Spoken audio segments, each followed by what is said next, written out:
Hello, all you rock fans out there. This is PJ Pat and my sidekick Carl over here.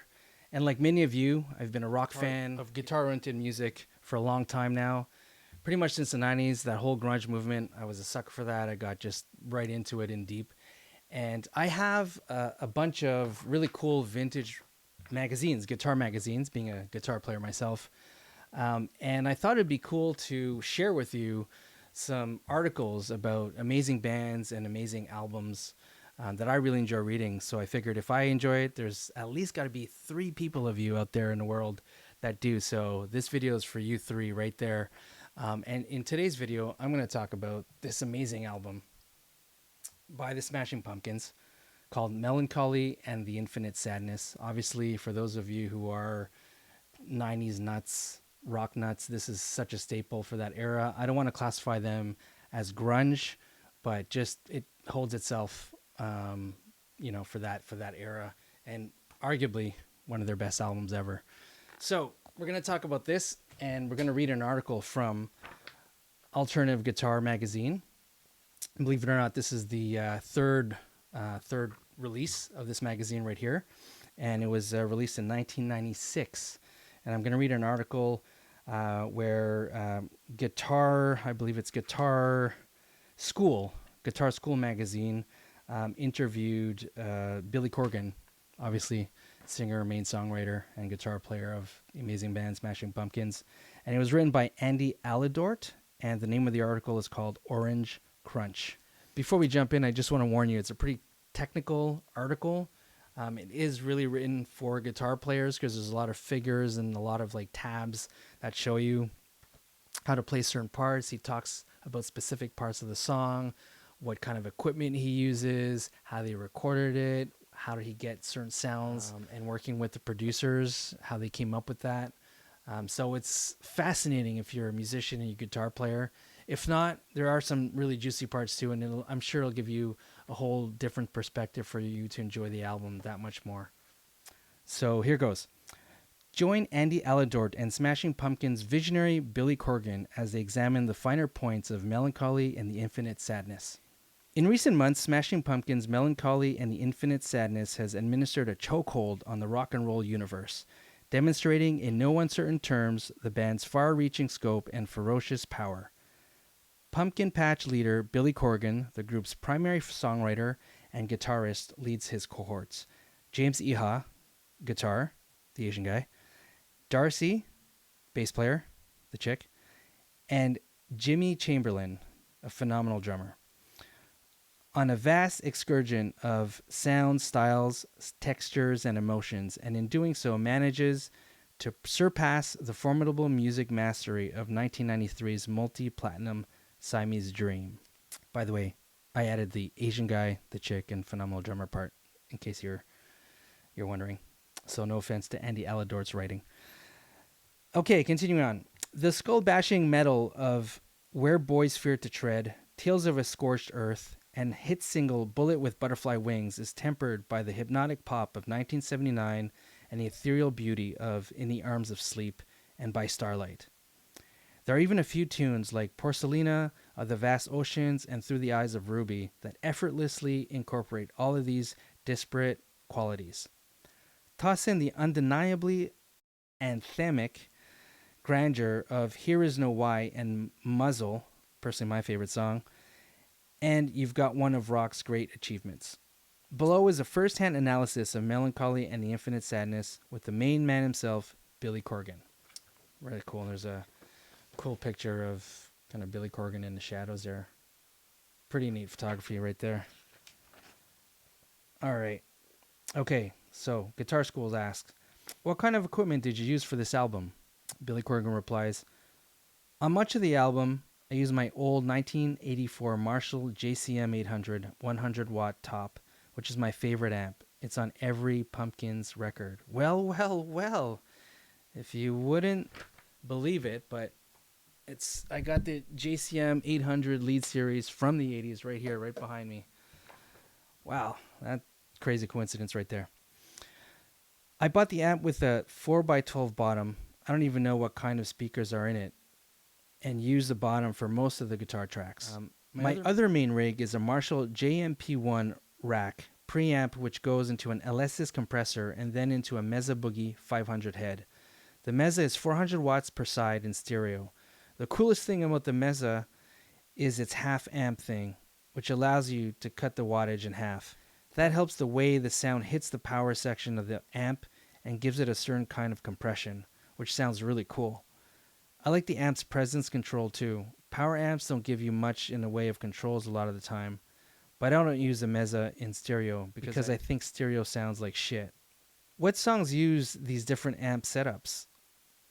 So Corgan replies, Jelly Belly is a good example of the Marshall rack and Alesis compressor guitar sound, which is the basic fat rhythm sound I use. I use the JCM 800 for almost all of the overdubs on the record. That's the JCM at work when it kicks in real heavy at the 23rd second mark during Through the Eyes of Ruby. That amp has a certain cut to it that sounds great. Because of the tonal differences between the two setups, I tend to use the JCM 800 more for the leads, solos, and overdubs than for rhythm. Using the two setups together makes the different guitar parts work better together, to sit better. On Siamese Dream, I did everything with that JCM head, and so it was harder to get tonal differences on each guitar part. Did you use any other guitar amps on the record?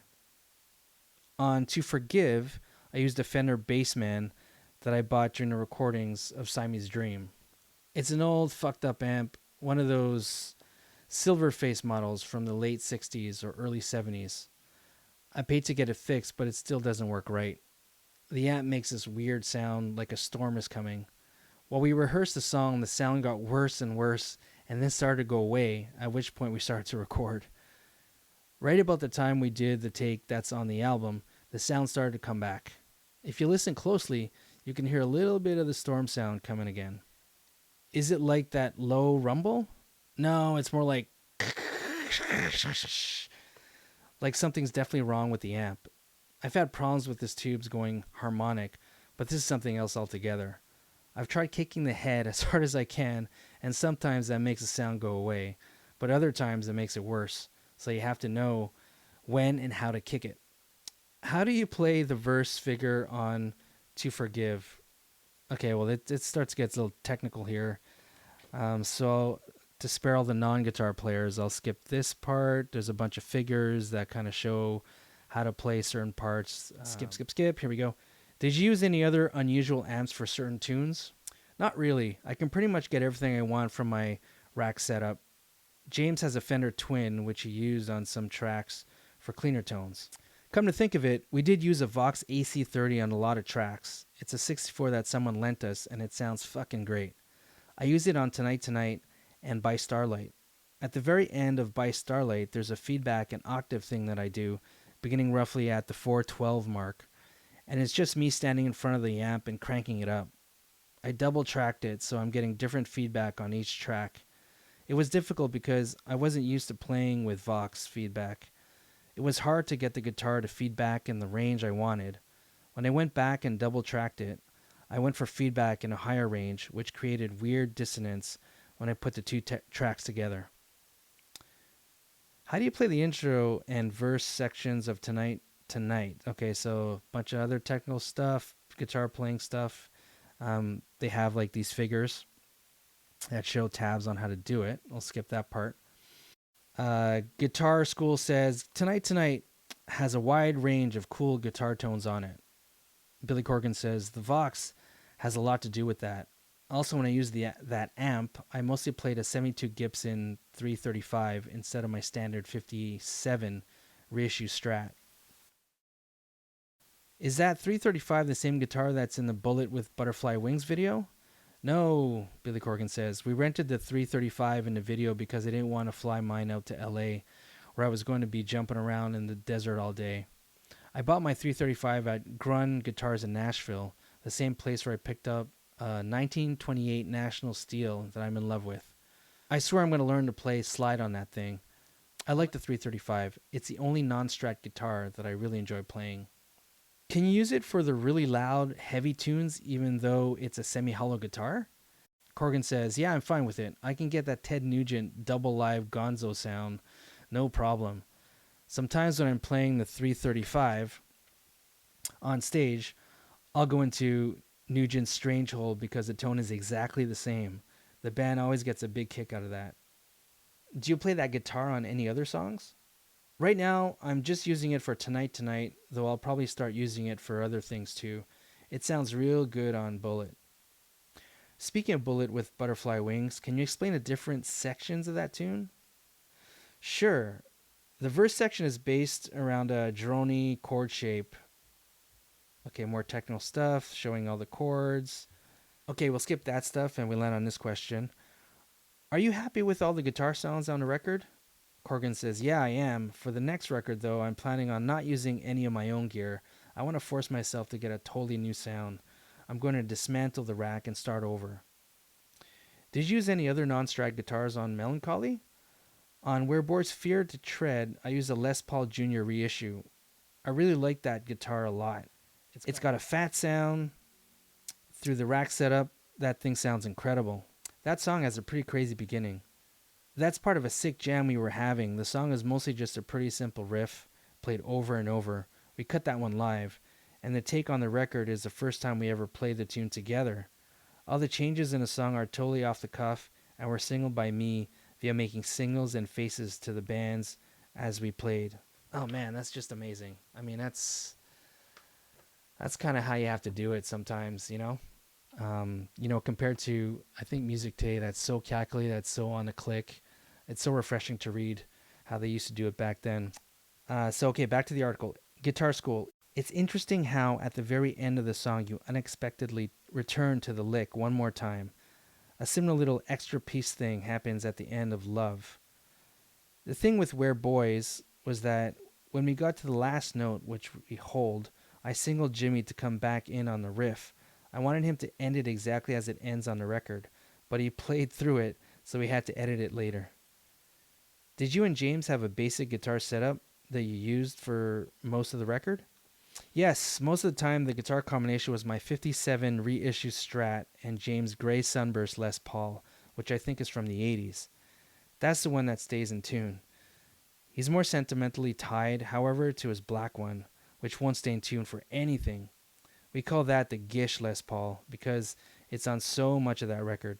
While we were recording Gish, we had to continually punch in because if the low chord voicings were in tune, then the high voicings would be out of tune. It drove me fucking nuts. There's nothing I hate more than an out of tune guitar. What makes that super high pitch sound that goes through Where Boys beginning at the 45th second mark? Corgan says, I was playing with the EBow. So an EBow is a handheld magnetic device that causes individual strings to sound without being picked, creating a bowed violin effect. Sending the guitar into a harmonizer program and Flood, the producer, was manually changing the oscillation with his finger. He was actually performing the guitar part with me. That's kind of cool. Are there any other electrics on Mellon Collie? I use a 74 Strat, commonly known as the I Love My Mom guitar. That guitar has since been painted baby blue. I used it on the main rhythm part of Muzzle through the rack setup. That's a fantastic guitar sound. Corgan replies, yeah, the guitar is made of heavier wood, so it's got that basic Strat sound, but with more bottom, more of a low-mid kind of a sound that's really nice. It sounds good for certain songs.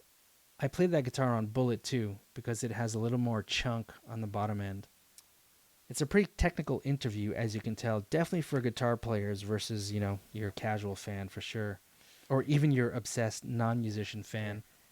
Here's an interesting question. At the end of Fuck You, it sounds like you're bending the neck of the guitar backwards, raising the pitch of the held chord. Corgan says, that's exactly what I'm doing. That's a funny story because when I recorded the rhythm guitar tracks to Fuck You, it was the first time I tracked with the album's co-producer, Alan Moulder. Flood, who I'd been tracking with, had left town. I recorded the first rhythm track and did a little neck pull at the end. Then I did the other track without listening to the first track, which is how I always do guitar double tracking. At the end of the second track, I pulled the neck again and said to Alan, okay, watch this. Then I played them both back without the drums and we listened for discrepancies.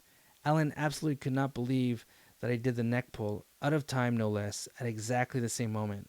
It's kind of a tribute to Alan, really. because I did it to freak him out. I've double tracked for so long now that I know all of my little idiosyncrasies. I knew from the feel in my body when I do the pull. Did you use any 12-string guitars on the record? I use an 80s 12-string Fender, a bit on the end of beautiful, for this walking guitar line. It's hard to pick out though. You can hear the guitar most clearly when the song switches from the middle 8 back to the normal part of the song at 2 minutes and 41 seconds. What's the deal with the acoustic guitars? Corgan says, that's a good question. James has a bunch of good acoustics, a Gibson, a Takamine, and a few others. I just grabbed whatever was around. He has a 12-string acoustic, I think it's a Gibson, that he tuned to the Nashville tuning. So, just to explain what the Nashville tuning is, it says here, it's achieved by removing the regular strings on a 12-string, leaving only the higher octave strings for the 6th, 5th, 4th, and 3rd strings. The 1st and 2nd strings are unisons, so they stay in the same octave. That's some pretty crazy stuff. Okay, so we use that tuning on the 33, and it might be on Take Me Down or Farewell and Goodnight. Stumbline is a demo that I recorded at my house. I play my Ovation acoustic on that one. What's unusual about that riff is that the octaves are played on the A and B strings with the open D and G strings ringing in between the octaves. In general, pretty nonchalant about acoustics. I have a 62 Gibson Southern Jumbo that I write on a lot, so I always leave that at home. A lot of the record was written on the Southern Jumbo and the piano. I bought the Jumbo at a place called Black Market Music in San Francisco. They have a lot of guitars hanging on the ceiling, and they have a great collection of pedals too. James and I used to always go shopping for guitars together, but then he got worried about trying to beat me to the guitar stores. I'm generally pretty nonchalant about acoustics. I have a 62 Gibson Southern Jumbo that I write on a lot. I also always leave that at home. A lot of the record was written on the Southern Jumbo and the piano. I bought the Jumbo at a place called Black Market Music in San Francisco. They have a lot of guitars hanging up from the ceiling, and they have a lot of great collection of pedals too. James and I used to always go shopping for guitars together, but then he got weird about trying to beat me to the guitar stores. We played a gig in San Francisco recently, and I went down to Black Market and saw a nice guitar. I said, maybe James would like this guitar, and the salesman said, that's funny, James was just here. I go, he was? Did he buy anything? And the guy says, yeah, he bought a 62 Strat for $3,000. Look over here. And they already had a fresh Polaroid of James holding the guitar, making a funny face, stuck up on the wall. And I was like, fucker. What was your favorite songs from Mellon Collie? And Corgan says, it pretty much changes all the time. I just took a driving trip and listened to the whole album for the first time in a couple of months, and stuff jumped out at me that hadn't before. Like Tales of a Scorched Earth, which is just a bit of a teenage nihilism. When I recorded that song, I had mixed feelings about putting it on the album. But when I got away from the intellectualizing and just listened to it, I enjoyed it. It's total bombast. Within the context of the whole record, it fits nicely. It's a nice opposing ice cream flavor. My favorite songs are always the ones that are closest to me personally instead of what may be the best musical song. I usually don't like the singles as much, but I do like 1979 a lot. How did you get those unusual voicings on the chorus of Tales? Corgan says I overdubbed an unusually tuned guitar part on the chorus. The G string goes up 1/2 step to G sharp, and the high E string goes 1 whole step to F sharp. Then the guitar is run through a kind of envelope filter, so it sounds strange. There's a lot of different things going on during the bridge. There's a regular bass, there's a Fender P bass played with a pick, playing a different line and sounding like a 6-string bass. There's a few guitars played through envelopes. I'm not sure what that is actually. And there's a real scratchy guitar too. There are about 6 or 7 different instruments happening in there. Wasn't 1979 one of the last songs written for the album? It was the last song. I was writing songs while we were making the album because I felt it was incomplete. We wound up with over 40 songs, so we'd have what we called Hatchet Sessions. We had all the song titles up on a board, and we'd stare at them for hours saying, this has got to go. it would get pretty brutal. I demoed out the basic music to 1979, and we practiced it a few times. Flood wanted to take the tune off the board so we wouldn't spend any more time on it, but I said, let me have one more day. I went home and wrote the whole song that night, words and everything. The next day I came in, played the new demo for him, and he said, that's it, it's done. That demo is still floating around somewhere, and it's pretty damn weird. 1979 has a real immediacy to it. There's just something about the riff and the vocal. The singles are always like that though. They come to you pretty fast. It's funny because that melody is the very first melody I sang against the riff. Sometimes I have to mine the melody. You have to dig around until you find something good and solid like Today and Disarm from Siamese Dream. Those were the first melodies I ever sang against the chords. And when you find melodies like that, everything seems to just fall into place effortlessly. It's as though the song is already written and you're just trying to find a thread.